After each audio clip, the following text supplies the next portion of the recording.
தொழுநோயாளிக்காக சிவபெருமான் பூலோகத்துக்கு வந்த கதை தெரியுமா? வாங்க பார்க்கலாம். காசி மாநகரத்துல ஒரு தொழுநோயாளி வாழ்ந்துட்டு வராரு. இவருக்கு தொழுநோய் இருக்கிறதுனால அந்த ஊர் மக்களே இவரை ஒதுக்கி வைக்கிறாங்க. அது மட்டும் இல்லாம இவரை எப்பவுமே அருவருப்பா தான் பாப்பாங்க. இவருக்கு பிச்சை போடுறத கூட யாரும் கையில போட மாட்டாங்க, தரையில தான் எடுத்துட்டு வந்து போடுவாங்க. அப்படிப்பட்ட இந்த தொழுநோயாளி ஒரு வாரம் கூட சாப்பிடாம இருந்தாலும் இருப்பாரே தவிர ஒரு நாள் கூட சிவனை வணங்காம இருக்க மாட்டாரு. இவருடைய பக்தியை பார்த்து மெச்சு போன சிவபெருமான் இவருக்கு காட்சி தரலான்னு முடிவு பண்ணி பூலோகத்துக்கு வராரு. அதுவும் ஒரு பிச்சைக்கார மாதிரி வேஷம் போட்டுக்கிட்டு வராரு. ஏன்னா சிவனுக்கே உரிய ஸ்டைல் என்ன, முதல்ல சோதனையை கொடுத்துட்டு அதுக்கப்புறம் தானே எல்லாமே தருவாரு.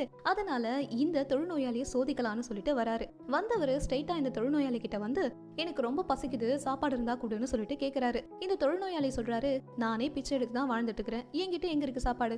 சரி வாங்க காசி நகரம் ஃபுல்லா சுத்துவோம், ஏதாச்சும் மண்டபத்துல ஏதாச்சும் நிகழ்ச்சி நடக்கும், அங்க மீந்து போன சாப்பாடு இருக்கும், அதை நம்ம 2 பேரும் ஷேர் பண்ணி சாப்பிட்டுக்கலாம்னு சொல்லிட்டு 2 பேரும் போறாங்க. அன்னைக்குங்கிற வேலையில காசியில ஒரு